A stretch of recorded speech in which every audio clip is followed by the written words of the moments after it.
Dalam pemilihan dan pengembangan media pembelajaran menggunakan 3 prinsip. Yang pertama, efisien. Artinya, dalam pemilihan media harus tepat dan bernilai daya guna. Yang kedua, relevan. Artinya, dalam pemilihan media harus berkaitan dengan materi. Yang ketiga, produktif. Artinya, dalam pemilihan media harus menghasilkan media yang bermanfaat. Selanjutnya, syarat-syarat dalam pemilihan dan pengembangan media pembelajaran. Yang pertama, penglihatan. Artinya, media yang digunakan harus dapat memberikan keterbacaan bagi orang lain yang melihatnya. Yang kedua, menarik. Artinya, media harus memiliki nilai kemenarikan sehingga yang melihatnya akan tergerak dan terdorong untuk memperhatikan pesan yang disampaikan oleh media tersebut. Yang ketiga, simple, yaitu sederhana. Artinya, media yang digunakan harus memiliki nilai kepraktisan sehingga tidak terlibat dalam inefisiensi dalam pembelajaran. Yang keempat, bermanfaat, yaitu artinya media yang digunakan harus dapat bermanfaat dalam pencapaian tujuan pembelajaran. Yang kelima, tepat, yaitu media yang dipilih harus benar-benar sesuai dengan karakteristik materi atau dengan tujuan pembelajaran. Yang keenam, masuk akal. Artinya, media pembelajaran dirancang dan digunakan untuk pembelajaran oleh orang atau lembaga yang berwenang. Yang ketujuh, tersusun. Artinya, media pembelajaran, baik dalam pembuatan atau penggunaannya, merupakan bagian tak terpisah dari materi. Baik, di sini saya akan menyebutkan faktor-faktor pemilihan media pembelajaran. Faktor-faktor media pemilihan pembelajaran itu ada 10, yaitu faktor pertama, faktor tujuan yang harus sesuai dengan tujuan yang telah ditetapkan. Yang kedua, faktor efektivitas yang mudah digunakan dan sesuai dengan tujuan. Yang ketiga, faktor kemampuan pendidik dan peserta didik. Yang keempat, faktor fleksibel yang dapat digunakan di berbagai situasi. Yang kelima, faktor kesediaan media. Ini dapat dibuat sendiri oleh pendidik atau dibuat bersama-sama dengan peserta didik, dapat juga membeli, menyewa, dan lain-lain. Yang keenam, faktor kesediaan antara biaya dan manfaat. Biaya pengadaan sesuai dengan manfaat dari media yang telah didapat. Yang ketujuh, yaitu faktor kualitas dan teknik. Di sini, media harus berkualitas dan bagus dan tidak mudah rusak. Yang kedelapan, objektivitas, yaitu keperluan sistem belajar. Yang kedelapan, program pengajaran. Pengajaran harus sesuai dengan kurikulum yang ada. Yang ke-10 atau yang terakhir ini, sasaran program, yaitu harus sesuai dengan tingkatan peserta didik dari segi bahasa, simbol-simbol, dan cara pemakaiannya. Langkah-langkah dalam pemilihan media. Yang pertama yaitu penerangan. Penerangan yaitu merupakan pesan yang disampaikan melalui media, merupakan pembelajaran atau hanya informasi umum atau hiburan. Yang kedua, tentukan transmisi pesan. Yang dimaksud adalah menentukan media yang dirancang sebagai keperluan pembelajaran atau sekedar alat bantu mengajar. Yang ketiga, tentukan karakteristik pelajaran, yaitu menentukan tujuan pembelajaran mana yang bersifat kognitif, afektif, dan psikomotor. Yang keempat adalah klasifikasi media, yaitu menentukan jenis media yang sesuai untuk jenis tujuan yang akan dicapai. Yang kelima yaitu yang terakhir adalah analisis karakteristik masing-masing media, yaitu merancang, mengembangkan, produksi, dan interview kembali jenis media yang akan dipilih. Media. Pembuatan media haruslah memenuhi kriteria pemilihan media. Kriteria pemilihan media ini terbagi menjadi 2, kriteria umum dan kriteria khusus. Kriteria pemilihan media terbagi menjadi 5. Yang pertama, kesesuaian media harus sesuai dengan tujuan dan materi pembelajaran. Yang dimaksud di sini, ketika kita ingin membuat suatu media, kita harus menyamakan dulu tujuan dan materi pembelajaran yang akan diajarkan kepada peserta didik. Jika sudah sesuai, maka kita dapat membuat media tersebut. Dan kita juga harus menentukan media yang akan kita buat ini termasuk ke dalam ranah apa? Apakah termasuk ke dalam ranah kognitif, afektif, atau psikomotorik. Yang kedua, media harus terlihat jelas dari segi tampilan maupun isinya. Yang artinya, media yang sudah kita buat harus jelas bentuknya seperti apa, dan tampilannya harus bisa dilihat dari segala arah oleh peserta didik, serta harus memiliki penglihatan. Media tersebut harus kelihatan antara jarak pandang media dengan pandang peserta didik harus sampai. Seperti contohnya, peserta didik yang duduk di paling belakang harus bisa melihat media tersebut, maka media tersebut akan terlihat dan sampai oleh peserta didik sampai ke belakang.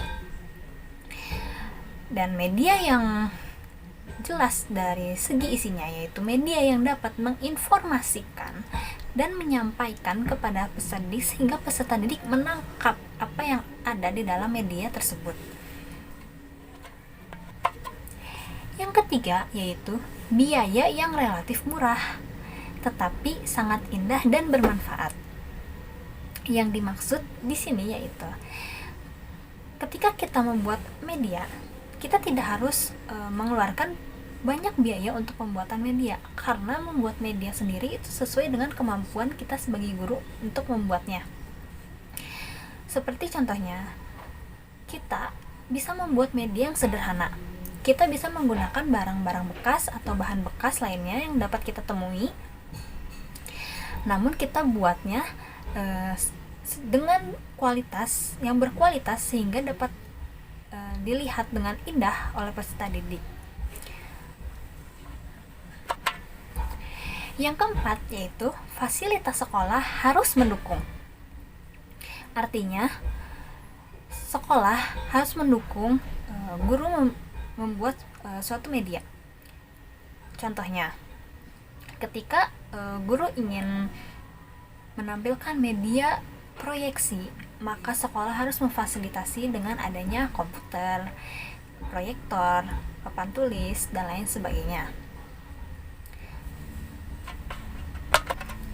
Dan yang terakhir yaitu yang kelima, media harus memiliki kualitas yang baik dan multifungsi, yang berarti media ini bisa digunakan dalam berbagai fungsi.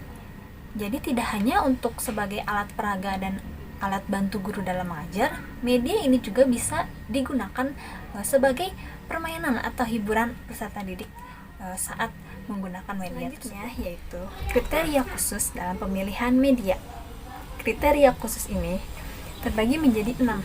Yang pertama yaitu akses. Akses berarti media yang diperlukan harus tersedia, mudah, dan dapat dimanfaatkan oleh peserta didik. Yang kedua yaitu cost. Cost itu berarti media dalam pembuatan media biayanya mudah terjangkau. Seperti yang tadi sudah dijelaskan, kita bisa menggunakan media yang sederhana, yang berkualitas dan indah untuk dilihat. Yang ketiga yaitu teknologi. Dalam teknologi ini media harus tersedia. Ketika media ingin menggunakan berbasis teknologi, maka teknologinya harus tersedia dan sesuai dengan kemampuan peserta didik. Apakah peserta didik itu bisa menggunakannya atau tidak. Jadi sesuai dengan tingkat kelas peserta didik untuk menggunakan teknologi tersebut. Yang keempat yaitu interactivity. Interactivity ini merupakan suatu umpan balik di mana peserta didik memberikan stimulus respon terhadap media tersebut, dan ini melibatkan peserta didik secara aktif ikut serta dalam penggunaan media tersebut. Yang kelima yaitu organization. Organization itu merupakan suatu dukungan yang diberikan oleh pimpinan sekolah atau suatu unit organisasi sumber belajar agar media pembelajaran dapat terorganisir. Dan yang keenam, yang terakhir adalah novelty. Novelty ini merupakan nilai kebaruan pada suatu media. Dan novelty ini harus memunculkan daya tarik kepada peserta didik yang membuat media ini harus menyenangkan dan berkualitas bagi peserta didik.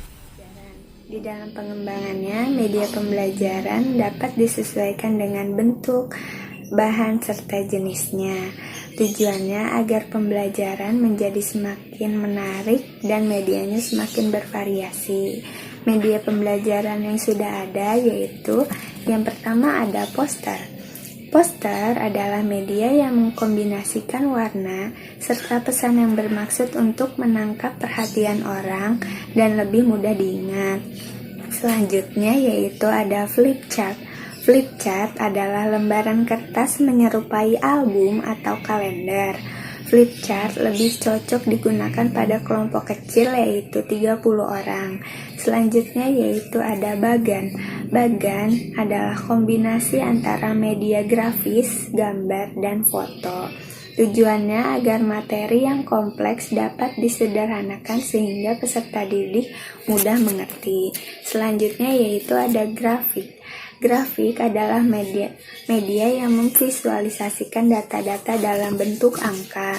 Selanjutnya yaitu ada komik. Komik dapat diidentifikasikan sebagai bentuk kartun yang mengungkapkan karakter dan dirancang memberikan hiburan untuk pembacanya. Selanjutnya yaitu media foto.